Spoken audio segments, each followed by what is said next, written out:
حضرت مسیح موعود علیہ الصلوۃ والسلام فرماتے ہیں، آئندہ زلزلہ کی نسبت جو پیش گوئی کی گئی ہے وہ معمولی پیش گوئی نہیں۔ مجھے خدا تعالیٰ خبر دیتا ہے کہ وہ آفت جس کا نام اس نے زلزلہ رکھا ہے نمونہ قیامت ہوگا جس کا سخت اثر مکانات پر پڑے گا۔ حضور فرماتے ہیں جو کچھ نشان ظاہر ہوا یا ہوگا، اس سے یہ غرض ہے کہ لوگ بدی سے باز آئیں اور خدا کے فرشتادوں کو جو ان کے درمیان موجود ہیں شناخت کر لیں۔ بس اے عزیزو، ہر ایک بدی سے پرہیز کرو کہ پکڑے جانے کا دن نزدیک ہے۔ ہر ایک جو منکر خدا، دنیا پرست، شرک اور فسق و فجور میں مبتلا ہے پکڑا جائے گا۔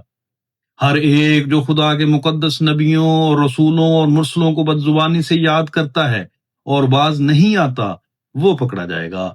ایک ضیافت ہے بڑی اے غافلو کچھ دن کے بعد، جس کی دیتا ہے خبر فرقاں میں رحماں بار بار۔ خوب کھل جائے گا لوگوں پہ کہ دیں کس کا ہے دیں، پاک کر دینے کا تیرت کعبہ ہے یا ہر دوار۔